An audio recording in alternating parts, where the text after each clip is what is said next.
Yes, we can. All right. So once again, I welcome you all to the Codeavour Track 2 training. And in this particular session, first of all, we will be starting with a quick gist of what exactly is Codeavour and what are the two tracks, what is the theme, some rules and regulations that one should know while you are participating. With that, we will be also talking in detail about track 2, like what exactly is expected in track 2, what students has to do before participating, during participation, and after participation as well. So I will be giving you like a quick introduction with Codeavour, then moving towards track 1 and then track 2 in detail. So first of all, as a lot of you have already been a partnered with Codeavour since a long time, but to just to give you a quick, brief introduction, Codeavour is not just a competition, but it's more of an innovation fest because in this type of innovation fest lasts for 6 to 8 months where students create something innovative. They use latest 21st century skills, technological skills most mainly, to create something innovative, and based on that innovation they are judged. So wherever you feel like I am going a little too fast, do let me know. I will slow down my pace. If you have any question in between this session, you can raise your hand and you can let me know. We will take up some questions in between as well. But I will be giving pause in between and asking you if you have any queries. So don't worry if you feel free, just feel free to ask me anything in between. If not, then you can ask me at the end as well. I won't mind. Okay, so this year, Codeavour has one major theme, that is sustainability and climate action. Based on this theme, we have two tracks. So on the website only, we have added all the details about both the tracks and the themes. So you can scroll down or either hover your mouse on three themes and track. Once you do so, you will be able to understand there are two themes or two tracks. One is track 1, which is innovation and entrepreneurship, and second is track Yes. 2. Yes, Miss Mariam, I think I heard somebody. Anybody want to ask something or say something?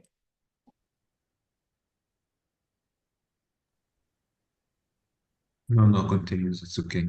Okay, fine. No worries. Good to go. So we have two tracks. One is track 1, which is innovation and entrepreneurship, and then we have track 2, which is climate action challenge. Talking more about track 1 in like I'm just giving a gist, therefore I won't be talking a lot about track 1, but just to like refresh your learnings or knowledge about the same, I'm going through the same. So track 1 is based on where kids will be creating their innovation and they will be presenting or pitching their project towards or forward in front of the judges. So what exactly they are expected to do? They're expected to create their innovative project based on these 5 themes. So they have to pick one of these 5 themes, create their project on that particular theme, a project that solves a real world problem, and submit that project for Codeavour Track 1. So that is what they're expected to do in track 1, which is innovation and entrepreneurship. So let's say if I am a student, I'm one who is participating and I'm choosing the theme clean energy and sustainable cities. So I will be creating a project based on this particular theme in which I have to research, I have to find out what are the real world problems that people are facing in their day-to-day lives according to this particular theme that I've chosen. Based on those real world problem scenarios, I have to create something innovative that helps out others to resolve that problem or to overcome that issue. So that is what we are doing in track 1. Basically, asking kids to be a little more sensitive towards the real world problems, more sensitive towards, in short, sustainability and climate action, and make something based on one of these 5 themes. Then they have to create their project. They have to create their project only on Pictoblocks. They cannot use any other application. They can only use Pictoblocks to create their project for track 1 as well as for track 2. And then For track 1, they can use any hardware which is compatible with PictoBlocks. We have Corky, we have Evive, Arduino, Uno, Mega, Nano, we have Microbit, Legos. So there are various kind of devices that are compatible with PictoBlocks. I will shortly show it to you as well, the entire list. And the student can connect their hardware to the PictoBlocks and code something for one of these themes as their project. So that is what we are expecting them to do in track 1. On the same page, you can check out the sample projects. A lot of teachers, a lot of students who are participating, they are not able to understand what exactly a theme is about or what exactly the theme is catering to. So let's say if I am a student falling in age group 8 years old. I don't know what exactly clean energy and sustainable city means. I don't know what do Codeavour mean by industry innovation infrastructure? What type of projects I can create? So for that type of confusions or for just giving kids or participants a little more clarity about the themes, we have created this sample project page. Over here, we also have given a nice brief description about each and everything, like what the students are expected to do, what they have to, what type of projects we are expecting, what that theme is all about. So we have given a short brief about the same. Just below this brief description, we have added few links. So these are the video links of the top performers or the top projects of the previous year Codevers. So if the kids want to understand, if the participant wants to understand what exactly is expected in that particular theme, they can check out these videos. Not just that, we also have the results as well.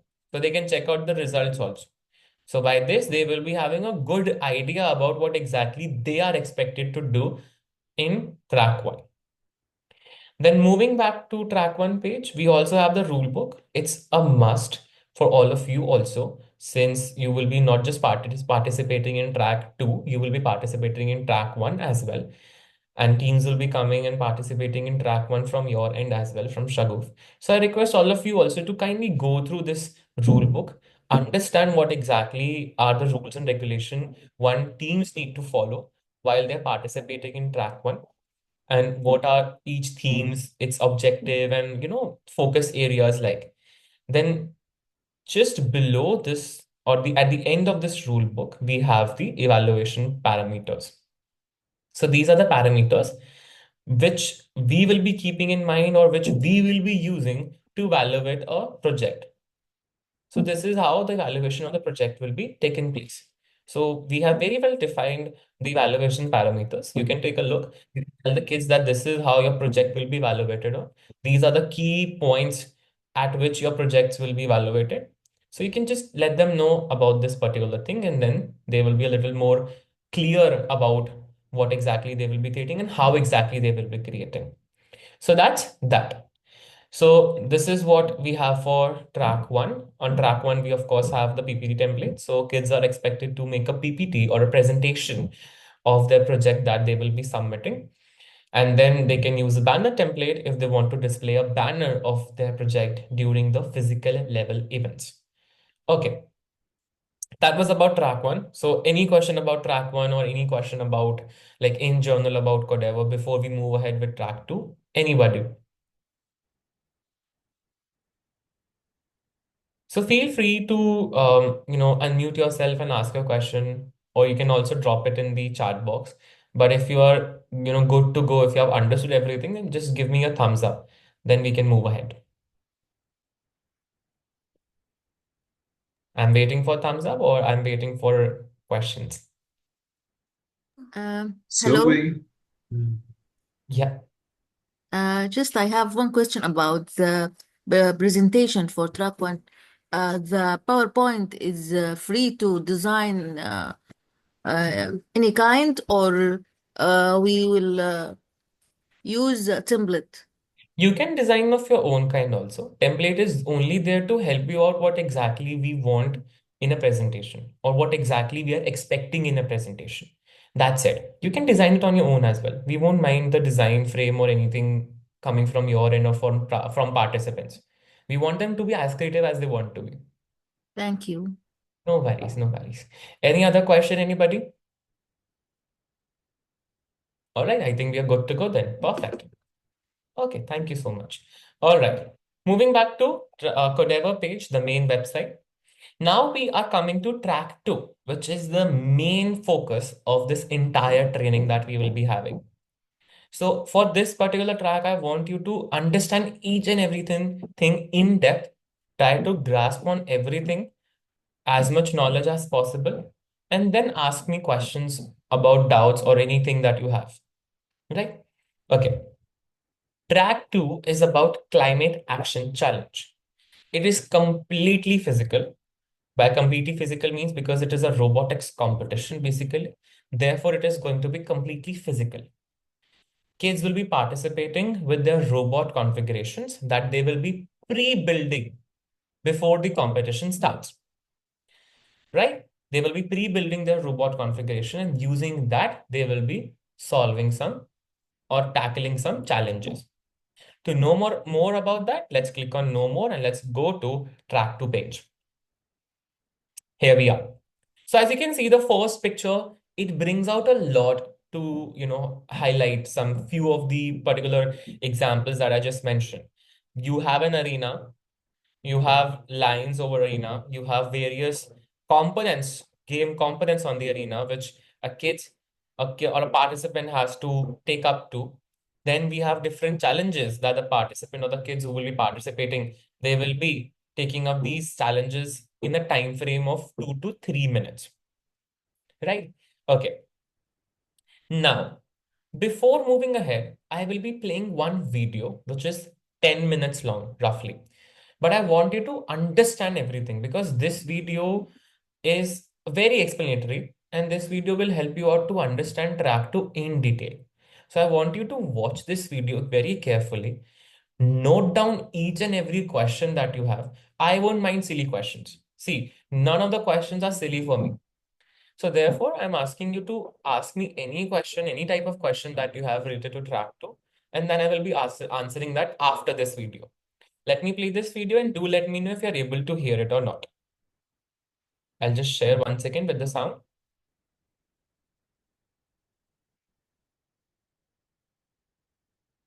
This video is specific. I hope it was audible. Can I get a thumbs up? Yeah, it's audible. Perfect. Yeah, it's audible.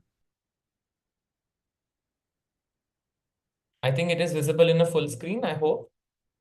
Or it's not. Okay, it's not. I'm sorry. Yes. All right. Designed for evaluating mission outcomes and scores. It is not to be used to set up the field.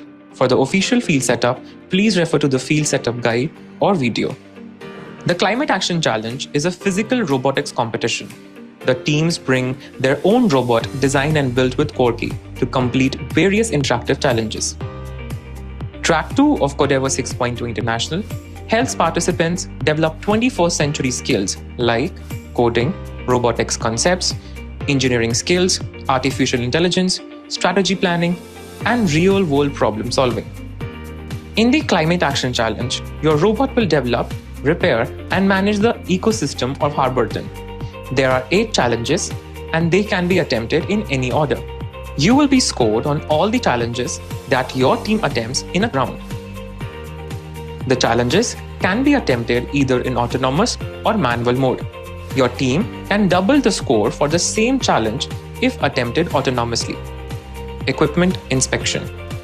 Your robot size in its contracted configuration must not exceed 20 by 20 by 20 centimeter and weigh no more than a maximum of 2 kg. Your robot must be a battery operated at the time of competition and voltage must not exceed 5 volts between any terminals of the robot. Start position. At the beginning of the round, your robot must be completely inside the start area. Challenge 1. Protecting the forest. The forest near Harborton is on fire. If trees are lost to disasters, it will be impossible to stop global warming. Your task is to use your robot to unplug the charging dock from the firefighting robot at the nearest fire safety robot launch pad to stop the wildfire in the forest. If the robot is no longer touching the fire safety robot launch pad and charging dock cube is inside the drop point marked with the green outline, you will get full score. If the robot is no longer touching the fire safety robot launch pad and the charging dock cube is partially outside the drop point, you will get half score. Challenge 2. Making roof gardens. Harburton will benefit by adopting green roofs in their industry-ridden areas. Your task is to construct a roof garden with your robot on top of the building. If the cube is fully in the drop point on the building, you will get full score. If the cube is partially outside of the drop point on the building, you will get half score. Challenge 3. Repurposing tires. Repurposing tires provides a potent way to deal with hazardous tire waste more efficiently.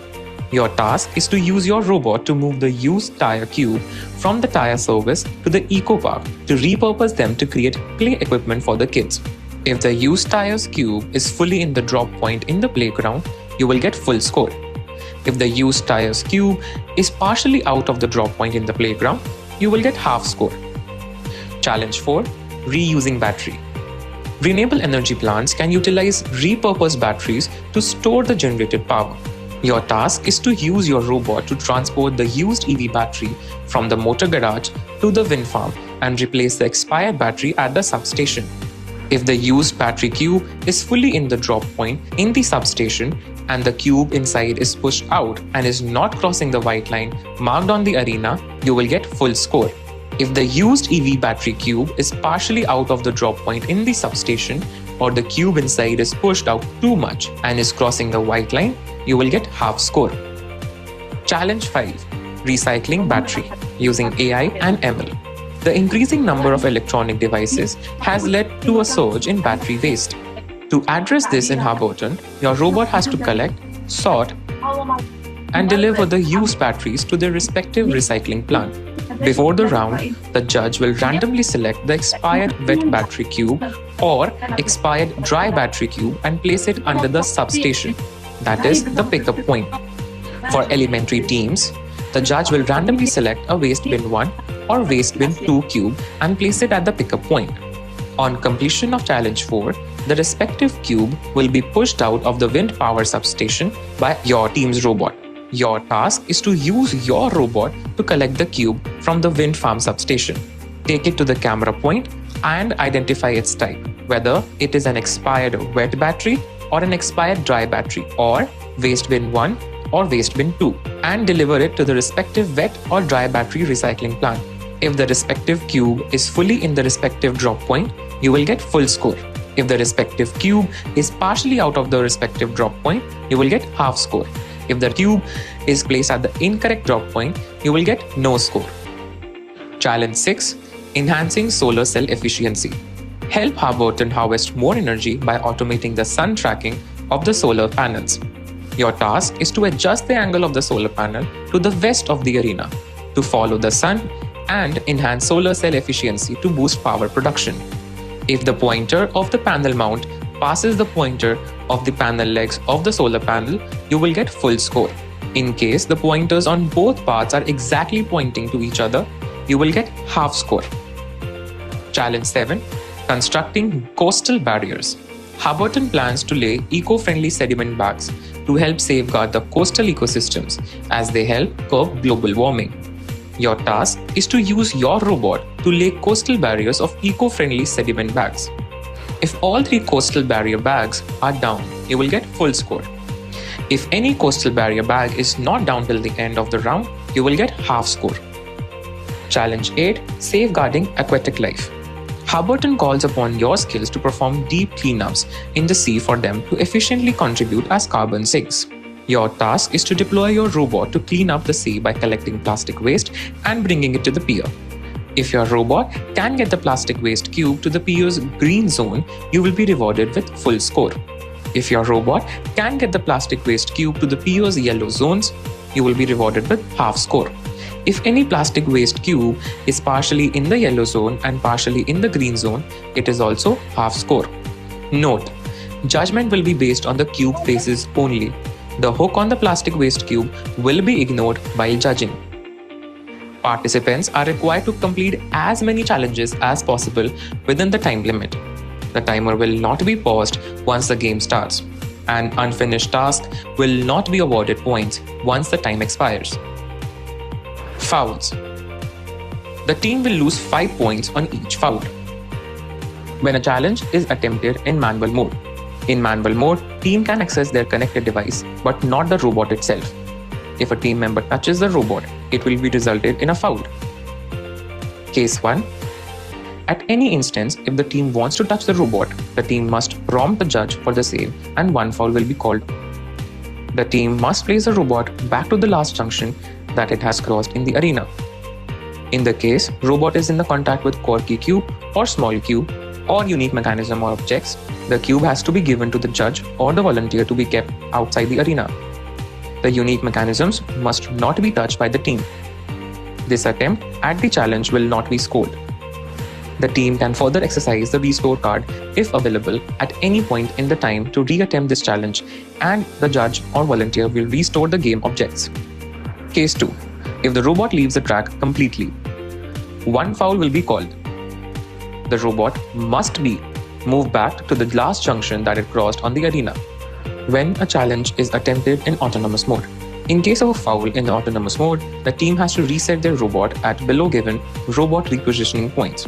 In autonomous mode, touching either a robot or the controlling device will result in a foul. Case 1. If the team wants to touch the robot or the connected device, the team must prompt the judge for the same. One foul will be called. Team must move the robot by hand to the robot repositioning point nearest to the drop point of the previously attempted challenge. Execute the code to either re-attempt this challenge or another one. In case the quirky cube or small cube of the challenge are held by the robot, the cube has to be given to the judge or the volunteer to be kept outside the arena.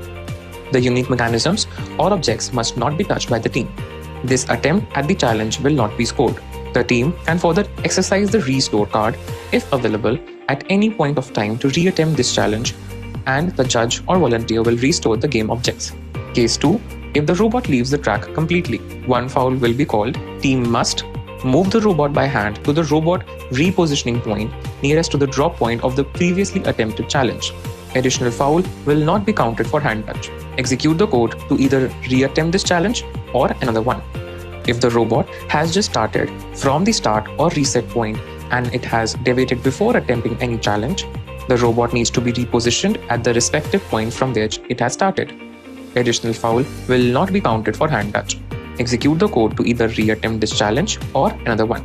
If a team member touches the robot or game objects without prompting the judge, one foul will be called. The challenge will not be scored. The judge will end the round. Foul shield cards and restore cards that are returned unused at the end of the game will gain an extra 5 bonus points each. Make sure to submit photos, videos, and detailed information about the robot on the Codeavour 6.0 submission portal as per the participation and submission guidelines. Non-adherence to them will result in team disqualification. Remember to read the robot game rule and check for any updates during the season. Good luck!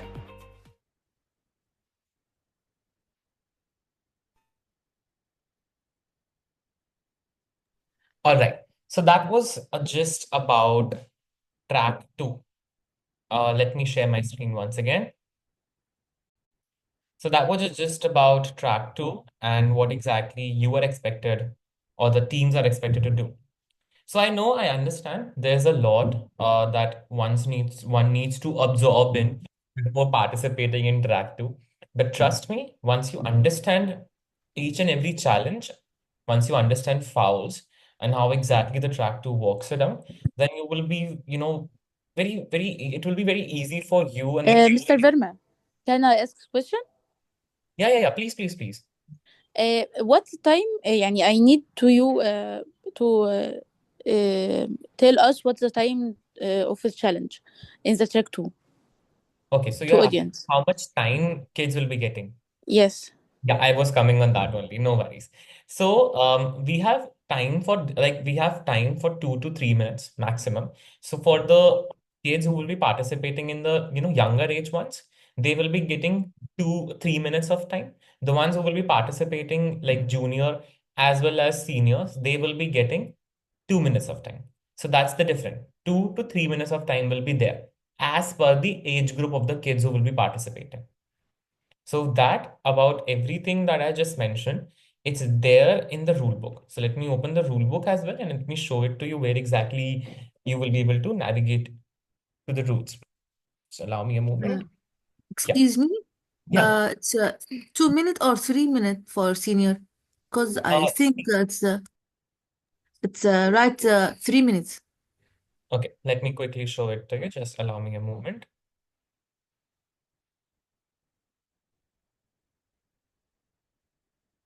All right. So we have elementary, which is 7 to 10 years old. For them, it will be 3 minutes. For junior and senior, it will be 2 minutes. That is also mentioned in the rule book. Let me quickly show it to you.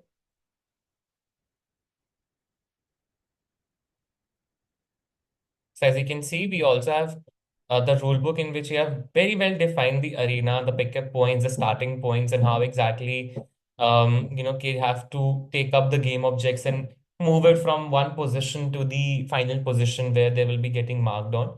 So each and everything is very well mentioned over here in the rule book. So we can check out the register criteria, team registration, learning resources, as well as different guidelines are also here.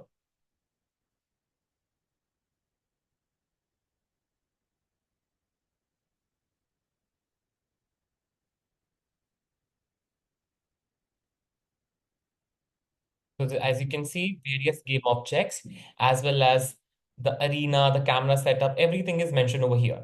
Okay, my bad, I take it back. For elementary, it is 4 minutes, and for junior and senior, it is going to be 3 minutes. Yeah, I'm so sorry for the confusion. So it will be for elementary, it will be for 4 minutes, and for junior and senior, it will be 3 minutes. So there is one thing that comes up in my mind when kids were participating last year in Codeavour. One of the student who participated, she was in class 6th or standard 6th, and she participated and she completed the entire challenge in 2 minutes. So I always take it as 2 minutes for the senior ones because I feel like if they are able to complete it in 2 minutes, they will be able to complete it before the time ends, and that too autonomously as well. So that is why a confusion was there. I'm really sorry for the same. But for the elementary ones, it will be 4 minutes, and for junior, it will be 3 minutes. One more question that a lot of participants ask me is this: that so what if there is a team of two who will be participating in track two? Let's say me and one of my friend. I am falling in elementary age group, and my friend is falling in junior age group or senior age group. Then which amount of time we will be getting, or what amount of time we will be getting to complete this track two challenges? So the one who is the oldest one in the age group or in the team, that age group will be the teen age group. So let's say I have elementary and my friend who is participating with me is a senior age group person. So my team age group will be senior only. Therefore, we will be only getting 3 minutes to complete those 8 challenges. So I hope that clears the air. So that was about the track one, elementary, junior, and senior, and the time frame. With that, in the same rule book, as you were able to see, we have the entire arena setup. Also, we have the game objects that the kids will be using, as well as various other objects too that they will be hooking up with their robot that they will be creating. And with that, we also have added what exactly each challenge is all about. So whatever was there on in the video that you were able to see is very well explained here in this rule book as well. Can I ask a question? Yeah, please, please. You explained 80 challenges in this track. Is that true? Sorry? 80 challenges? Yes, there are 8 challenges. Yeah. Yeah. Each challenge is between 3 and 40 minutes. No. So kids has to take up the 8 challenges in 3 and 4 minutes only. Oh, That 80 is how, challenges in yes, 4 minutes, for example. Yeah. yes. 4 minutes Okay. for the 8 challenges. Yeah. I understand. Even I was, when I was participating as well, I mean, when I was testing it out as well, I thought I won't be able to complete all the challenges. But once the kid understand everything, they will be able to do so. Because I just mentioned now that there was a person or there was a girl who participated from India. She was coming from 6th standard. She participated from elementary age group and she completed all the challenges in 2 minutes or roughly 2 minutes and 7 seconds, if I remember. So she completed all the challenges last year, all the 8 challenges within 2 minutes. So I think once the student understands, once the student is able to practice everything very well, then they will be top notch. Nobody will be able to stop them to complete all the challenges. Right. So each and every challenge is very well explained over here. I personally request you to go through each and every challenge to understand how exactly challenge will be taken up by a team. And then you will be, ideating with them one-on-one, or maybe a group meeting you can have with your kids who will be participating in track 2, and try to help them to understand track 2 in detail, what exactly we are expecting to do. So first thing is this, that they have to build their robot configuration. That means they have to use their core key robot and they have to build a configuration. For the configuration also, if they want some ideation, that's a very good tip and trick that I'm giving you. If they want ideation for the same, what they can do is they can directly go on YouTube and type Codeavour 5.0 International Track 2. And thereon, you'll be able to see live track 2 going on, which happened in last year's or previous year, whatever. By which they will be able to check out robot configuration, by which they will be able to check out how kids are taking up track 2 in real life, and they will be having a good gist to the same. Basically, they will be able to relate it when they're preparing for track 2. I recommend this to some of the people only, so I recommend it to you as well, since your kids will be participating in track 2. And I want you also to understand how exactly kids are expected to build their robot configuration before their track 2 competition and how they can practice. We will be giving them practice time as well. So you don't have to worry. We will be giving them a time to practice. We will be giving them time to calibrate their IR sensors. So IR sensor at the back, I will be telling you what are IR sensors, and we will be having a hands-on as well later on in this session. But we will be giving them plenty amount of time to practice and to calibrate their robots and then compete. And one thing, they will be competing with themselves first, and then based on that result that they will be getting, they will be categorized and put into 1, 2, 3 or winner categories. Okay. Same in the rule book, we have very well mentioned, and we have like we have told a lot about what exactly the robot materials and what are the rules and regulations about the robot configuration that they will be building. So hardware and microcontroller will only be core key. They cannot use any other board to build their robot configuration. They cannot. They can only use core key to build their robot configurations. So then again, as I mentioned previously, they can only use picto blocks to code their robot that they will be making using core key. Their power supply must be battery operated. They can't be connected to a wire and then taking up the entire challenges. They have to have a 5-volt battery connected to core key to provide efficient power supply throughout the terminals. There is an add-on board, so they can only use core key expansion board, which is also maximum in one quantity they can use. So kids used one core key expansion board in previous year Codeavour track 2 challenges that I have seen. Their robot size cannot exceed 20 by 20 by 20 centimeters. So this is what was mentioned in the video, and here as well it is mentioned that the robot size cannot be more than 20 by 20 by 20 centimeter. And it cannot be more than 2 kg. So maximum the weight of the robot can be 2 kg. And I personally also recommend the robot to be very light. Not very light, but light enough to tackle those challenges easily. Because if it is too light, then the lifting those game objects would be a little hassle.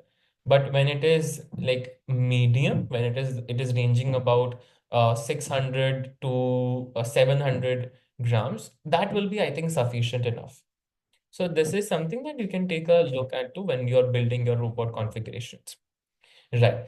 Then communication, of course, it must be wireless. That means the core key should be connected to PictoBlocks via the Bluetooth. So that is a must to, a must to follow rules and regulations for the robot configuration that participants will be building. So what add-ons they can use? They can use Lego pieces, they can use MDF parts, or they can use 4-pin IR sensors as well. So these are the add-ons that they can use. They can 3D print parts as well. So if they want, they can 3D print parts, they can laser cut the parts. They can use Lego or ice cream sticks as well. So I have seen kids using ice cream sticks to lift their objects and to put it down. So that is something that you can opt to as well. Okay. So then it is this rules book also contains all about game cards. It is a must to know about game cards because I'm telling you the game cards are going to be a game changer for this entire track too.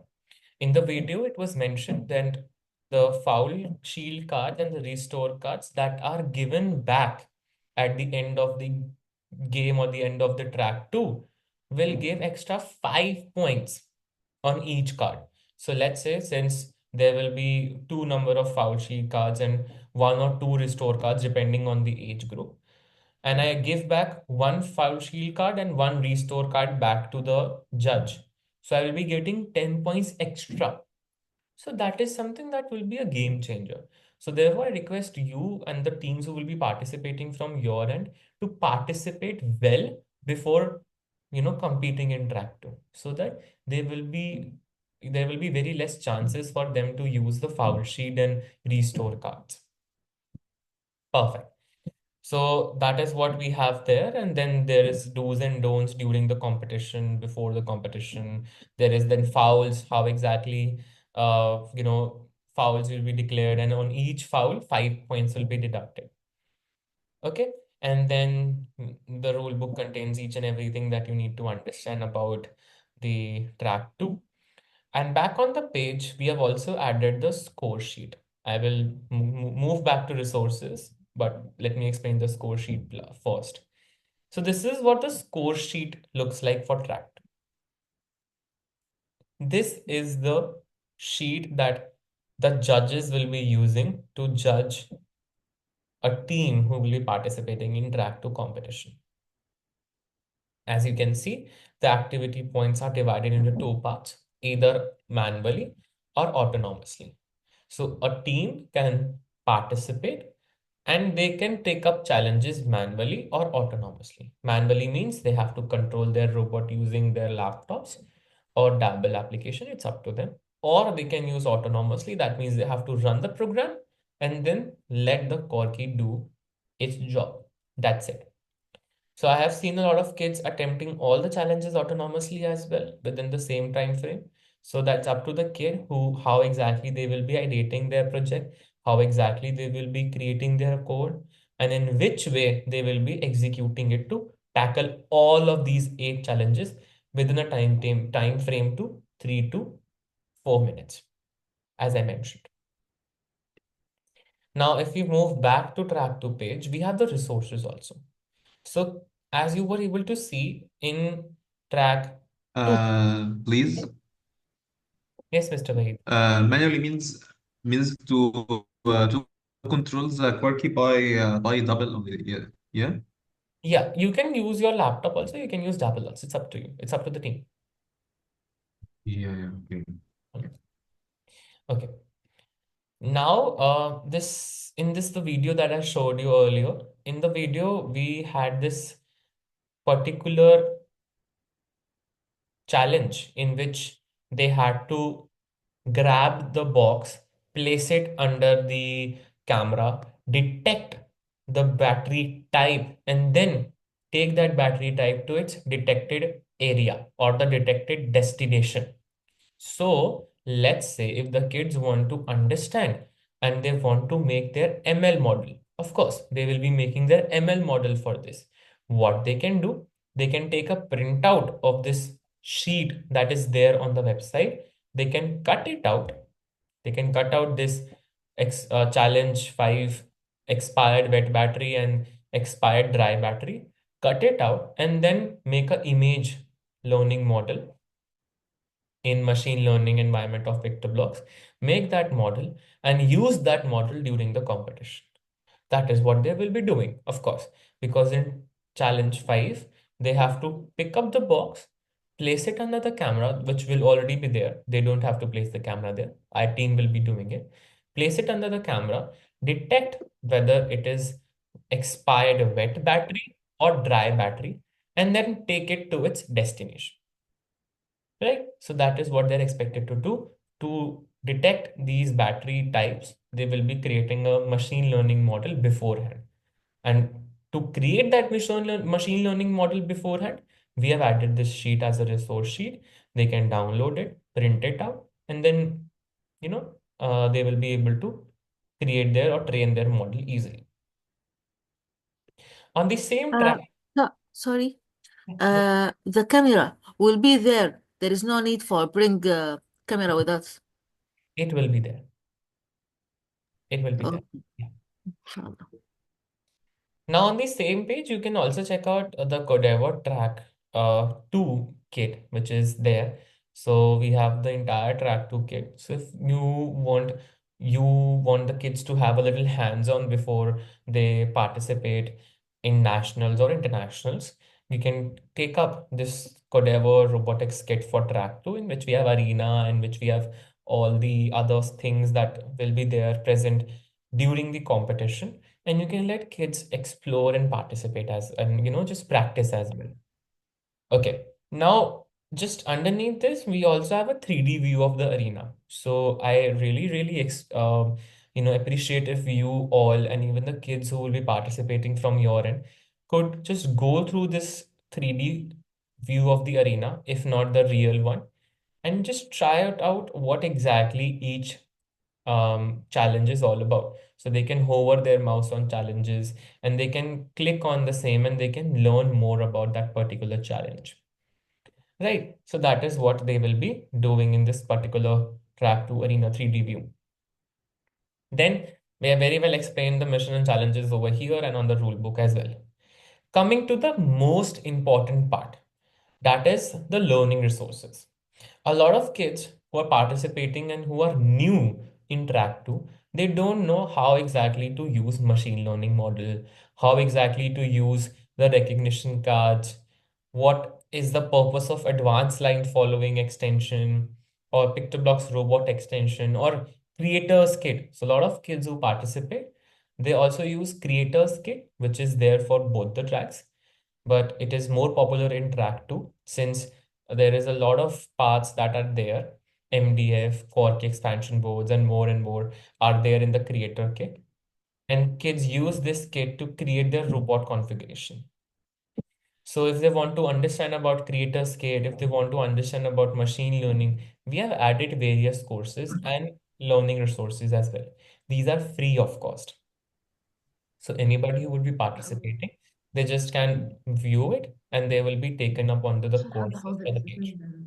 Any question? All right.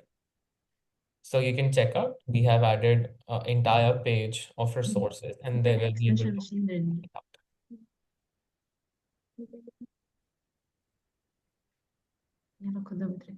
Okay. All right. Then moving back, as you can see, we have various learning resources that pick up to. Now I'm waiting for your questions before moving towards the hands-on.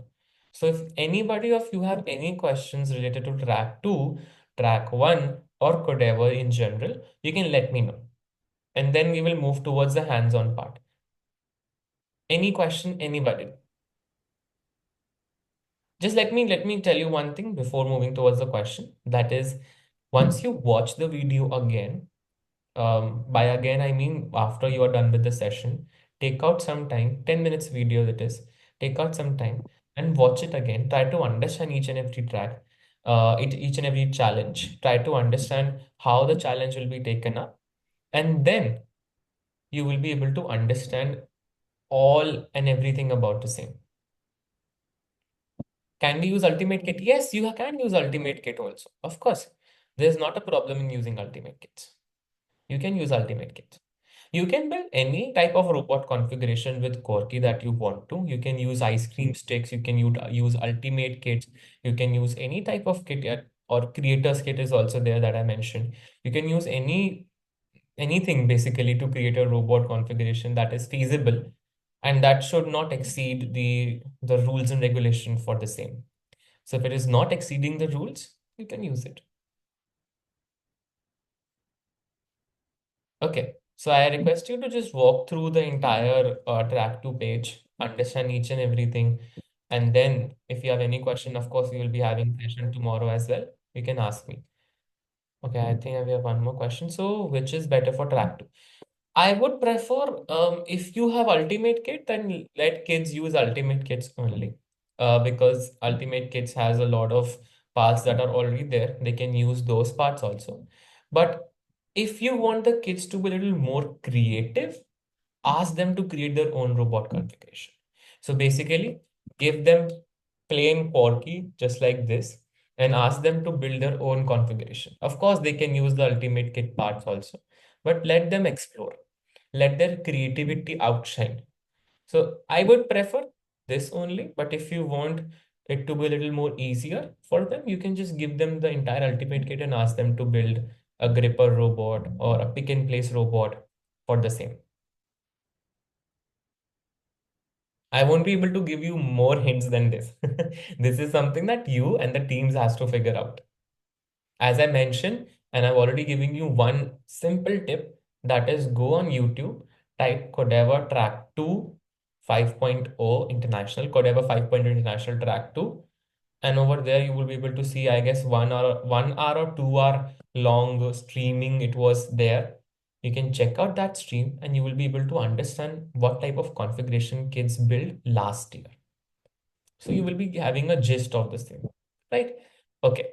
Now I want to ask you, before moving ahead, I want to ask how many of you have used PictoBlocks and Corky? Can you give me a thumbs up if you have used PictoBlocks and Corky earlier? I believe most of you must have used PictoBlocks. Maybe a yes or no in the chat box, or thumbs up or thumbs down would help me to understand how much knowledge you already have.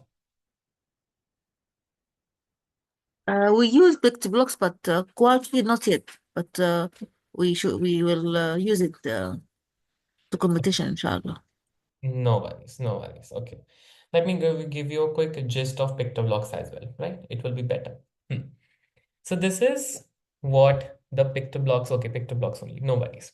So this is what the PictoBlocks interface looks like, as you all have used it, but let me give you a quick brief of the same. So over here, let me also start drawing so that you can take a look at what exactly I'm building. So over here we have the block palettes. This is where all the blocks will be there. So kids will be picking up the block and then they will be placing it here, which is the coding area. Next to the block palette, we have the blocks which are defined. So it's basically a block palette only. So over here we have color coded all the blocks like motion, look, sound, and more. They can pick out blocks from any of these palette and then place it in the coding area, which is right over here in the middle of the PictoBlock screen. Then at the bottom, let me draw an arrow. At the bottom over here, in the bottom left corner, we have the Add Extensions button. This button will help kids to add extensions and take their project to another level. So this is just to add little more extensions to the same, right? Basically like giving a little more boost up to the project that they will be building. Then at the right hand side, we have this particular area, which is known as a stage. This is where the execution of the code that they will be doing will be shown or will be seen. So they can view it in a full screen or they can just view it like this as well. Right. Then underneath this stage area, we have the control, the sprite control center and the background control center. The sprite control center basically consists of various, let me change the color. Yeah, it contains various elements. So you can check out the sprite name. You can check out the X and Y position of the sprite. So where exactly the sprite is on which X or Y axis the sprite is lying. You can hide it and show it. You can check out the size and change it. You can change the direction and check it out as well. Then you will be able to check out what are all the sprites added to your project. So if you want to add more sprites, you can just click on this add sprite button and then you will be redirected to the entire library of sprites, which is right over here. Or you have the option to upload your own, paint your own, upload your own sprite. So this is something that you can do as well. Okay, same for the backdrops. We have the backdrop control center over here. You will be able to check out all the backdrops from here as well. You can check it out. You can paint your own backdrops. You can upload your own backdrops, or you can also choose it from the library. So that is what we have for the interface. Okay, now when we are talking about Quirky, let me give you a quick gist of the same. I will be presenting my screen once again. Let me open one page. Just give me a moment.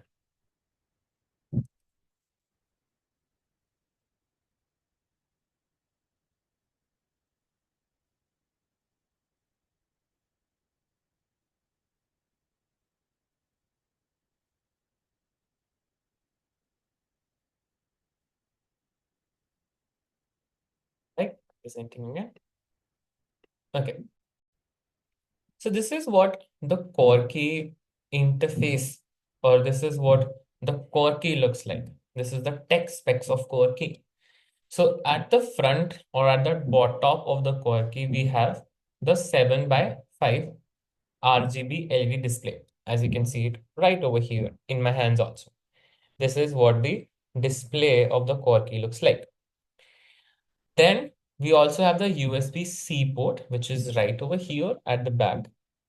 Let me remove, I will remove the background and show it to you again once I'm presenting it to you. Then we also have the two tactile switches, which is R and L, which is right over here on my fingertips.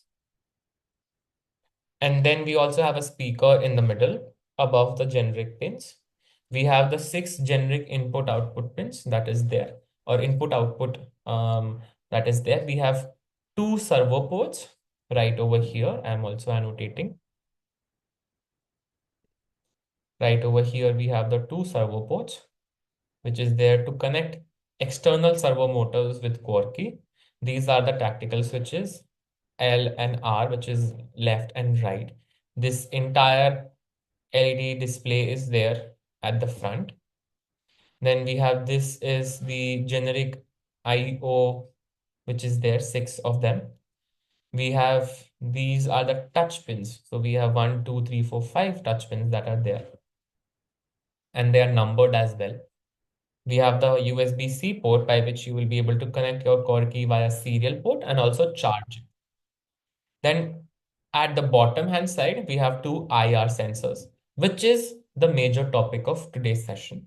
We have power switch just to power turn it on and turn it off. We have battery connector. We have battery indicators when it is charging or when it is low on battery or when it is powered up.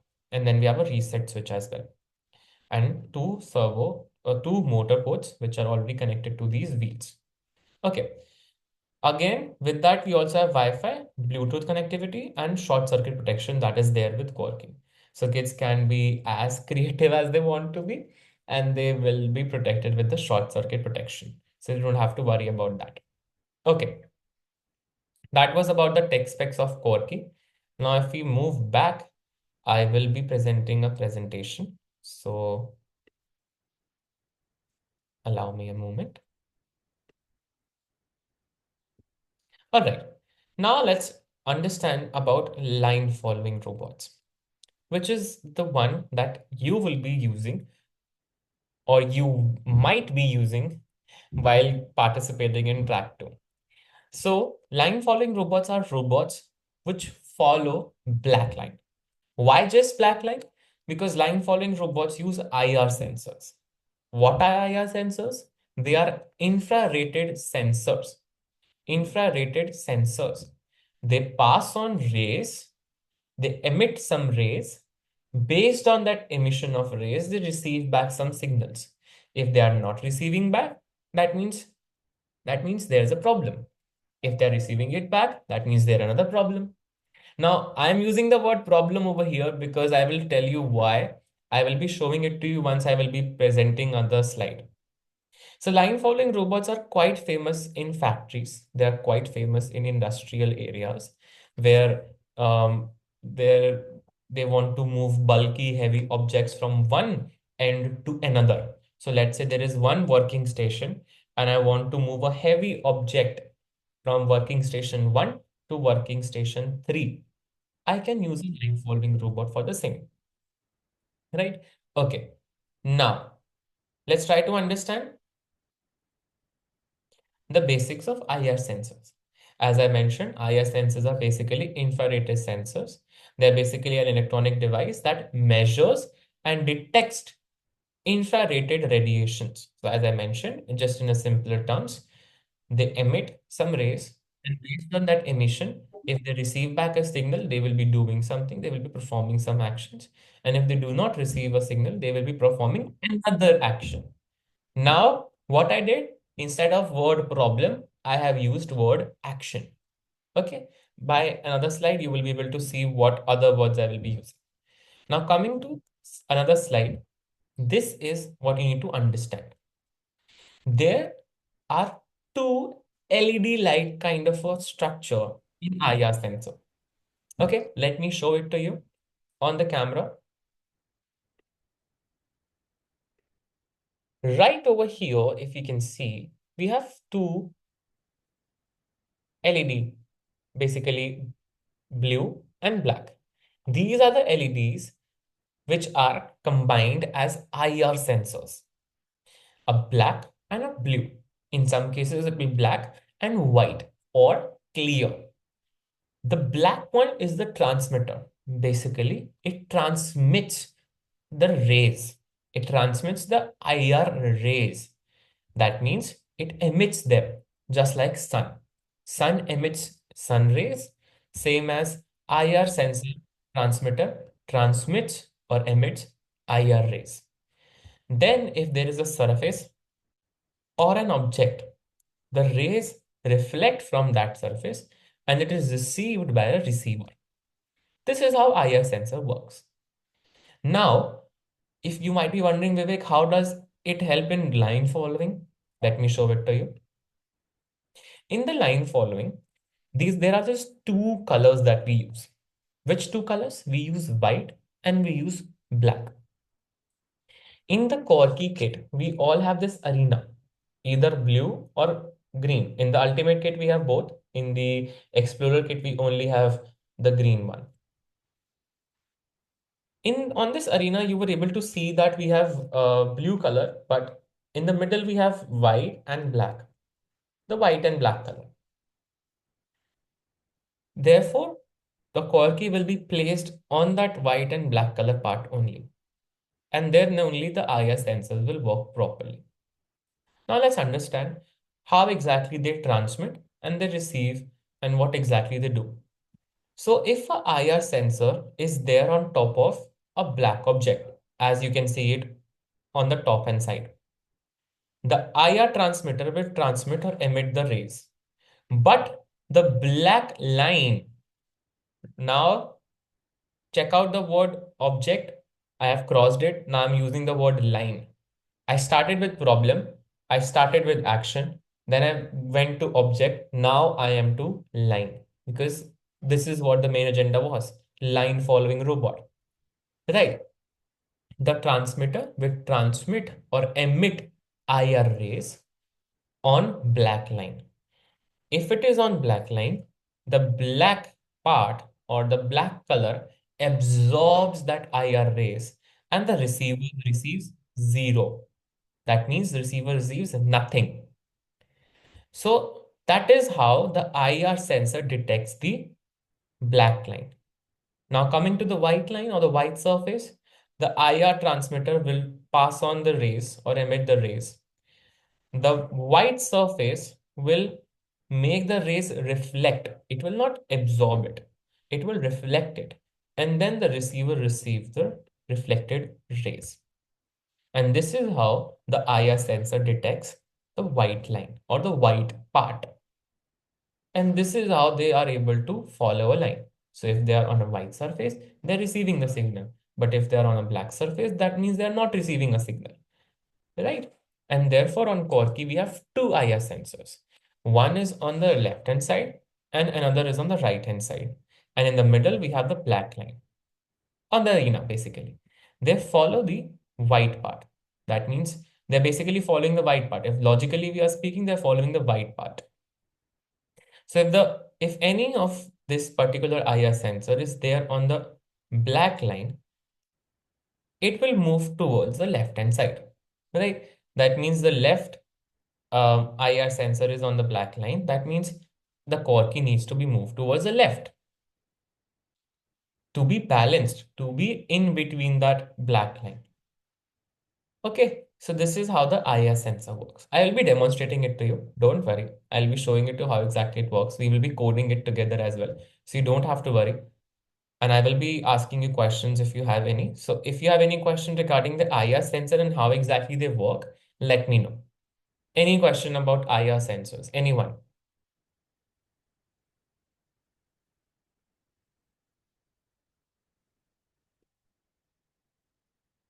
All right, I think there are no questions. No worries. Okay. Moving ahead, we should calibrate the IR sensors. Now, what's the reason behind calibrating them? Once you calibrate the IR sensor, you will get a approx value of black and white lines. That means what is the IR value when the IR sensor is on the white part, and what is the IR value when the IR sensor is on the black line or a black part. So this is why we need to calibrate the IR sensors to understand the values and to have an average of them so that our Corky is following the line seamlessly. Okay, so for this, Sorry, we have three two white and one black in between them sorry. for IR sensor. Okay, you have only two basically lines or two basically LEDs that are there. If you can, We choose one of them. no. Both of them combined are a IR sensor. There is no more mood يعني to choose No, you mood. can't choose them. IR sensor has two LED lights or basically two transmitter. One is receiver, one is transmitter. Combining both is an IR sensor. Okay. Yeah. So basically, let's say I am looking from by my eyes, right? One will be transmitter, one will be receiver. But together, this is what my organ looks like. So Okay. IR We sensor use organ. we use black to make To the vision sensitive Hmm. because the light from lights or from sun don't make any noise to the IR. Right. Okay. Yeah. So basically, if I break it down into very simpler terms, in a very layman's language, let's say um, our sun is IR sensor. Our sun is emitting light. It's emitting rays. And when it is reflecting from the earth, it is going back or it is traveling back. And it is being received by another planet or moon, if you understand, right? Or let's say, if I give you a little more very simple example of this particular scenario, I will be using color coded as well. So this is the sun, right? Please don't go on my drawings. And this is the earth. And right over here with that, we also have the moon. The moon receives rays from sun, right? Everybody knows this. The moon is the sun receives rays from moon, right? Or the moon, sorry, my bad. The sun emits the rays and it travels to the moon, the surface of the moon. Moon doesn't have its own light. Everybody knows this, right? So the sun is emitting the rays and the moon is receiving them. Then the moon is reflecting the rays to Earth. So at night time, when there is no light pollution, you will be able to see a very clear sky, but there will be light. Very dim light, but there will be white light. That is a reflection of sun rays from the moon coming to the Earth's surface. And this is how the IR sensor works. There is one, which is basically a sun, which is transmitter. It transmits the rays to the object. In our case, it was Earth. And then, or in moon, and then the receiver is receiving it, which is in our case, Earth. And combining both of these, transmitter as well as receiver, is an IR sensor. Just like if I'm talking about my left eye, my right eye, both are transmitter, both are receiver. Okay, one can't be transmitter, one can't be receiver. It doesn't work like that. But together, both of them together is an organ. Same way, transmitter and receiver together is an IR sensor. Right? Sun emits its rays, moon absorbs it, transfers it to Earth at night time. This is basically a very layman language example of how IR sensor works. I think now everybody must have understood it, right? It's just about the sensor in active for dark surface. The output will increase or the value is increased. I will show it to you. I will show it. I will commit to. I was only about to come to the calibration part only. Once you start calibrating, then you will understand what's the higher value and what's the lower value. Okay? Okay. Yeah. So now let's start with the calibration part. So I will be presenting my PictoBlock screen. Kindly understand this process in detail. You can feel free to ask me any questions as well. Now what we'll be doing to get values of both the IR sensors, I will be creating a variable. What I will be naming the variable? I will be naming the variable as value or sensor value. Okay. So let's create the name sensor value. And its data type is string and it's for all sprites. And let's click on OK. So now we have a variable sensor value. Okay, it's not shown over here only because I'm using a not launched or testing version of PictoBlocks. So therefore I will be using my variable in this case. Since I'm using the not launched PictoBlocks version, it will be launched very soon, but I'm using the testing version of PictoBlocks. So it has some hiccups in it. So please excuse that. So in this case, let's use my variable only, not a problem.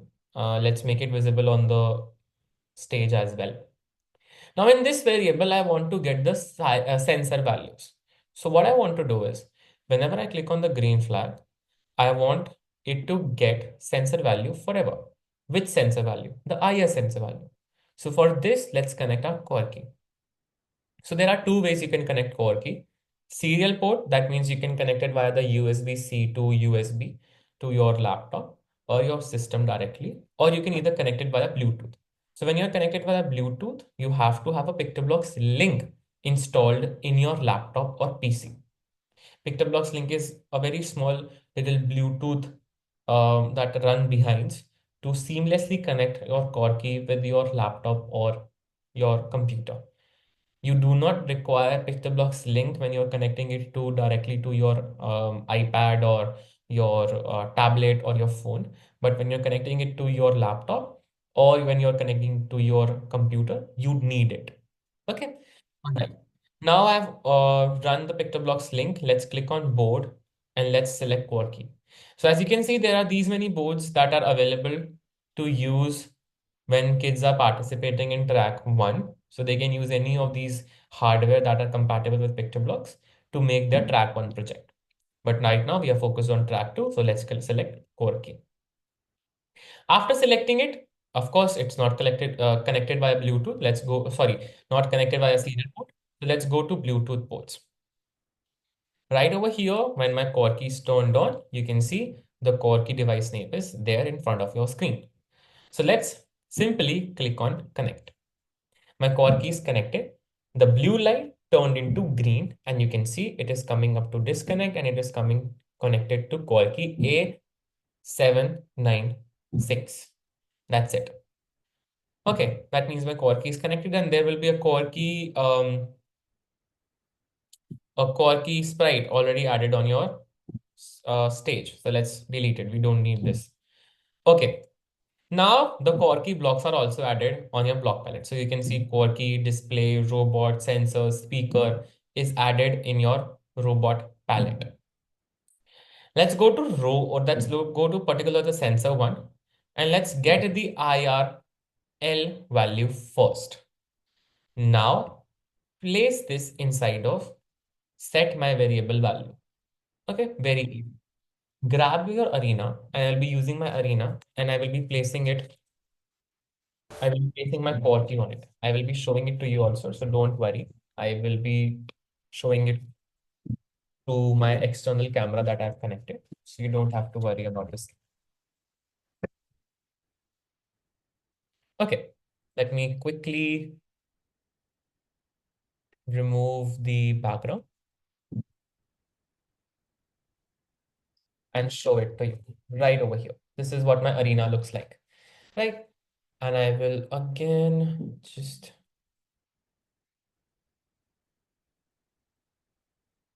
make sure that my camera is not blurred out. Let me stop sharing, and I will remove the portrait. Good to go. All right. I'll share my screen once again. I'm so sorry. Okay. So as you can see, it's right over here. The entire arena, it's right over here.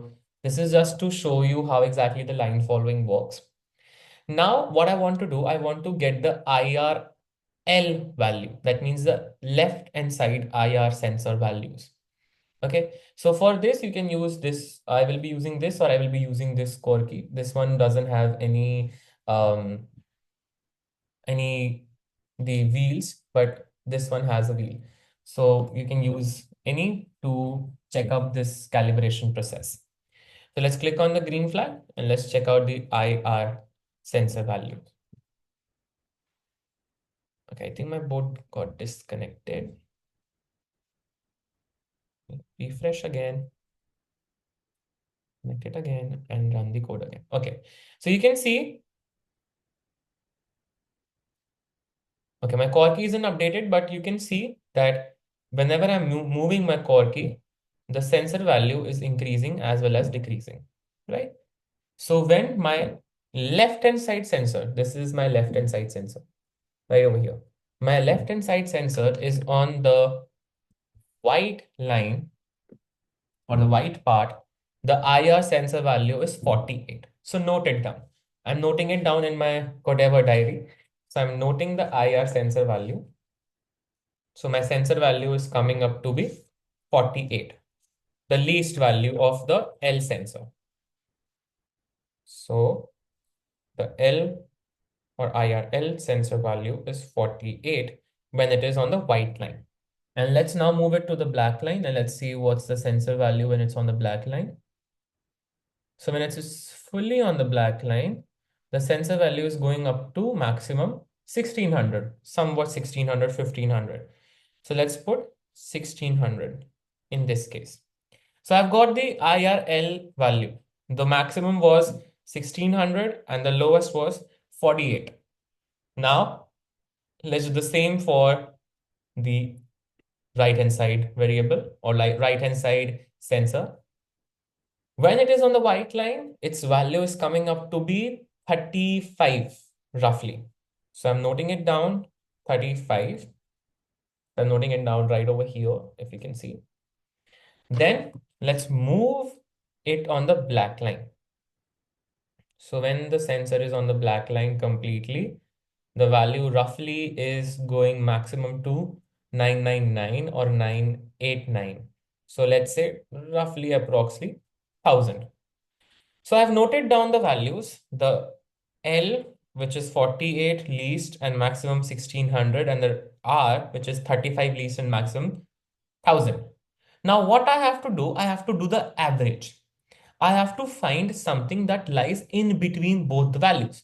That means 48 and 1000, or 35 and 1000, or 48 and 1600 for the left one and the right ones respectively. So for this, what I can do, for the L value, I can go with 1200, and R, I can go with 800. Okay, let's test it out.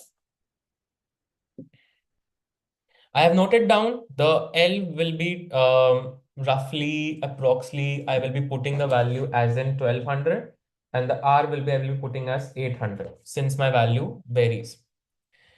Now what I will be doing, I will be presenting my screen once again. This is how we got the value. We have already found the value. After finding the value, let's check out when it is active or not. So for this, I will be skipping to the last part, which is this major part that is there. We got the threshold value of both the sensors, right? After getting the least and maximum values. So this was the least and maximum values that I noted here. Calculating that, I got the average L and R value of the IR sensors. I will be putting that in the threshold of both the sensors. So for this, what I will be doing, I will be presenting my picture block screen once again. Remove this. You can also remove this. And now let's go to the sensors once again. In here, we will be setting the threshold of both the sensors, L and R. Place it just below when the green flag is clicked. Now, the L value was in between 48 and 1600. Therefore, to balance it out, I'm putting it as 1200 to just test it. The R value least was 35 and max was 1200. Therefore, I'm putting it out as 800 to be the threshold value. That means the confidence level of both the sensors are set. Threshold means confidence level, when they will be most confident to detect black and white line. So I'm setting up that particular value based on the least and maximum value that I just calculated. After setting the threshold, it's very simple. What I want to do, I want to check when both the sensors are active. So in this case, what I want to do is I want to grab a if else block. So let's go to control palette and grab a if then else block. So if from sensor, if the IRL or the left IR sensor is active, what I want to do. When it is active, I want this particular LED to turn into green. And if it is not active, I want it to turn into red. That is what I want to do, right? So for this, what I will be doing, I'll be going to display palette and I will grab this. If I click on it, you can see this light is affected right over here, right? So what I will do in this case, I will make it green. So when it is active, I want it to be green, and it is not active, I want it to be completely red. Simple as that. Same way, grab it, place it over here, and change it for the R. But for the R one, of course, we have to change the X direction. That means the X coordinate of this. This is the LED light that we want to power up. So therefore, I will be changing it to 7 and 7 over here. Now, if I click on the green flag, you can see both the IR sensor values are active. Green light is being displayed. Now, if I place it right over here, red light. That means, okay, let me show it to you. I hope you can see the red light. Red light is being coming on the core key. But what if any of the sensor is there on the black line? When any of the sensor is there on the black line, it will be coming at as green. Let me run it again.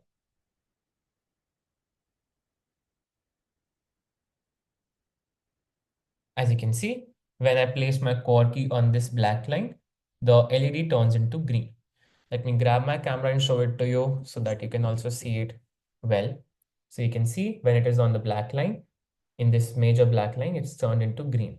And when it's on the white part, it's turned into red again. This green light is for the connectivity, so you don't have to worry. You have to worry about these two. Okay, all right. So this was about calibration of IR sensor. That means my IR sensors are working perfectly fine. The calibration is perfect because it's detecting white as well as black lines. So this is how the calibration of the IR sensor will work. Now I want you all to test it out and ask me any question if you have. Do you have the Corky kits with you? Do you have Pictoblocks and Corky kits with you? If yes, can I get a thumbs up or a yes or no? Do you have the kits as well as your devices with you to test out this activity with me?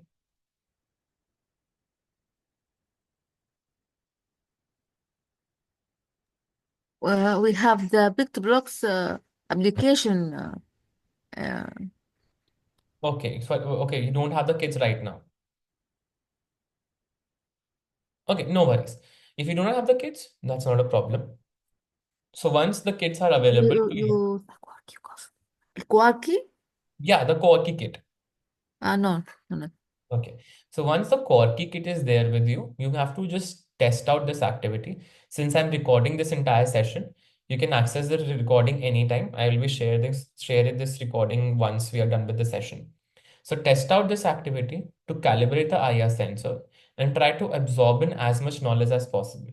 And then, therefore, you will be able to understand how kids will be using this entire IR sensor values that they will be getting to tackle their challenges in track 2. So once the kids is participating, there are two options as I mentioned. First one is participating and taking up challenges manually and then autonomously. If they are putting autonomously, then they have to do line following. If they are doing manually, they have to use their device to control their robot. Right. Okay. Now let me quickly come back on the camera so that I can check you. You all can see me and I can see you as well. Just give me a second.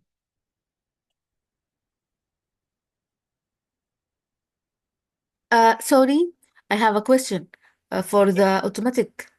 It mean just use the IR sensor for black road. I didn't get your question. Can you please repeat or can you be... For track 2, there is no option manually or automatic or automation. For Okay, the automation one, just that is mean just use IR sensor for black road. right. So in Just track 2, as I mentioned, there are two options by which you will be able to take up the challenge. One is manually and one is autonomously. So take a note onto this. The elementary students who will be participating, they will be the youngest one. They can take up the challenge fully manually, right? They can use their device to control their robot and tackle the challenges, complete the 8 challenges within the time frame of 4 minutes. When we are talking about senior and junior category, they can do each and every task manually, but they have to do one task autonomously. That is compulsory for them. And seniors, they can either do one task autonomously and then rest manually, or they can do complete autonomously as well. By manually, I mean they have to use their device to control their robot. And by autonomously, I mean they have to do the line following. So for this, we have an advanced line following extension that we will be checking out tomorrow in tomorrow's session. We will be taking a look at advanced line following robot, by which kids will be able to understand how exactly they will be able to use the advanced line following one, and then they will be able to build their robot configurations. Okay, I hope I make sense. This is the advanced line following one, by which they will be able to do the line following very easily. This calibration part is just to make sure that you all understand how does the calibration works. Just for your references. A lot of kids, they use traditional methods of calibration, which I just showed you, or they also use the advanced line following extension to calibrate their IR sensors. That also I will show it to you tomorrow. So tomorrow we will be having a full-fledged hands-on session. So I will be requesting all of you as well to make sure that you have core key with you so that you can also practice side by side. Okay, so as I mentioned, autonomously means they will be using their IR sensors to autonomously make sure that the robot is going to each and every challenge and taking up and performing challenges without any intervention from the device or the team. That means autonomously. That means automatically they will be taking up the challenges through their code. So their code will be in such a way that their robot will tackle all the challenges or one of the challenges autonomously. I think Sorry, I have just want to add one question. For the 8 mission, right. if we use automation, there is no way to use manually for just mission. You can. So as I mentioned, the juniors one, so the junior and the senior, they have to do at least one task autonomously. So they have to switch, of course. So in that case, there is a switch game card. There is a switch game card also that they can use, by which they will be able to switch from autonomous to manual or manual to autonomous. They can use that. Using that game card, they will be able to switch it. So that they have to use that game card to switch between the modes. Therefore, I'm mentioning kindly before tomorrow's session, kindly go through the entire rule book, because the rule book contains all the information about this track 2. Go through the rule book, try to understand what exactly the track 2 is all about. The rule book is very nice. It's very important for all of you to understand all the rules and regulation one teams need to follow while they're participating in track 2, so that once you are participating or once your team are participating, you or your teams will be having less amount of confusion during the participation, during the competition. So make sure that you check out the rule book and go through it entirely, and the video as well, of course. All right, any other question, anybody? Since we do not have a lot of time, so I will be taking up questions only. And tomorrow we will be having a full-fledged hands-on in which we'll be creating a line following robot. And I will be giving you tips and tricks to how to do or perform your best in track 2. Tomorrow we will be having 2 activities. We'll be doing 2 activities. One will be line following robot and the second one will be advanced line following robot. And so that you can understand what's the difference between the two, right? With that, I will be also showing you how exactly kids can code their robots for track 2. Of course, I won't be able to show the entire code because that is something that you and your teams have to figure out. But I will be showing you one idea that they can opt to while they're coding for track 2 challenges, and how exactly they will be able to switch from autonomous to manual mode. All right, I think I have one question. Yeah, I will be sharing the recording. Don't worry. All right, once I'm done with this meeting, it will take at least 15 to 20 minutes to export this meeting recording. And after that, I will be sharing it in the WhatsApp group. Please don't worry. Yeah, no worries, no worries. Okay, any other question, anybody? If you have any particular question regarding track 2, please feel free to ask me right now. Anyone? Sorry, I have confused about the time for all 8 mission, just 2 minutes for senior. No. So for elementary, for all the 8 challenges, you will be having 4 minutes. For junior and senior, you will be having 3 minutes. All So the mission. yes, for all of them. You won't be having for one challenge, there will not be 3 minutes. For 8 challenges, 3 minutes. For 8 challenges, 4 minutes. Right? For the elementary, you have to complete all the 8 challenges in 4 minutes. For junior and senior, you have to complete all the 8 challenges within the time frame of 3 minutes. And trust me, I know you might feel that this is a little a very low amount of time that we are giving. As I mentioned, It's not. I get this a lot, but once you practice it, or once the kid practice it, trust me, it's very much. The time is very much. Even the kids who participated last year, as I mentioned, they were able to tackle all the 8 challenges. A girl from class 6, she was able to tackle all the 8 challenges within 2 minutes and 7 seconds. Believe me. Okay, طيب.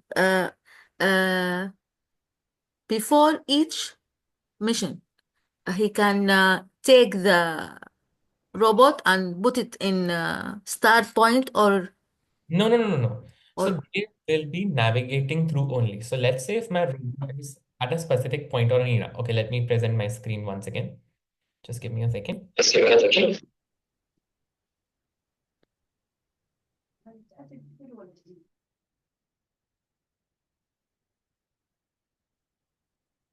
I hope the full screen is visible to all of you. Yeah.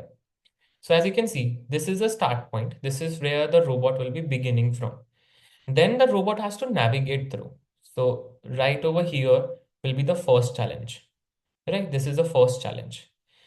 Okay, so the robot has to navigate from the start point. It has to take a left, right? It has to take a left, and then again it will be taking a left to reach to the first point, which is the first challenge. Then after this first challenge, the robot has to go back on this path and go to the second challenge, right? So as you can see, they have marked the second challenge also, which is right over here, the second challenge. Then from there, go to the third challenge, which is right over here. Then fourth challenge. They can take up the challenges as in whatever order they want to. So if they want, they can take fourth challenge first, then third challenge second, then sixth challenge third. That is, the order can be changed, not a problem. But not every time they will be going back to start position. They will be starting from the position that there will be. So let's say if my robot, after completing the first challenge, is here only, right over here. So it will be starting from here only. I have to code it in that way only. So you have to understand that the code has to be created in such a way that it is understanding or it is navigating through each and every challenge very seamlessly. So either, as I mentioned, for elementary one, you can tackle all the challenges manually. That means the kids will be controlling their robot through their device. When they are doing one challenge autonomously, they can reposition their robot, or they can have the robot repositioned. They can call upon a foul shield, or they can call upon a foul or use a foul shield card to position it, and then perform that challenge autonomously. So that there is an option of each and everything that we are providing. They don't have to worry about anything. They can tackle the challenges as in whatever order they want to, but they do not have to start every time from a starting point. They have to start from a repositioning point or the junctions, these cross. I hope I make sense and I hope you have understood. okay. Another question. The organize of the mission 1, 2, 3, 4, 5. It should take this order or Any order, any any order. order. Yeah. Okay. It To can make be the track shorter for time, we can go what not in the order of 1, 2, 3 yeah, yeah. to 8. Yeah, perfectly. That's perfectly fine. As I mentioned already, that the challenges can be taken up at any order. We won't mind that kids are taking up first, then second, then third, then fourth. They can take the first one second, they can take the third one first. It's up to them. The order doesn't matter. What matter is them completing all the 8 challenges within that time frame with a less number of fouls. All right, any other question, anybody? I hope this training was fruitful, everything is clear to you. Feel free to test out various activities. As I personally recommend you to go check out the recording, but when I will be sharing it to you once it is exported. Check out the recording, check out the website, go through the entire track to rulebook, watch the video, the 10 minutes video once again to understand about challenges, fouls, game rules, and all. And then write down your questions or write down any queries that you have to ask me in tomorrow's session that we'll be having on the same time, same place. Okay, so I think that's good to go. Thank you so much, everybody, for joining in. I hope this session was fruitful. Make sure you have your kits and Corky and picture blocks ready for tomorrow's session. Thank you so much. Have a nice day. Bye bye. Thank you, Mr. Amil. Thank you.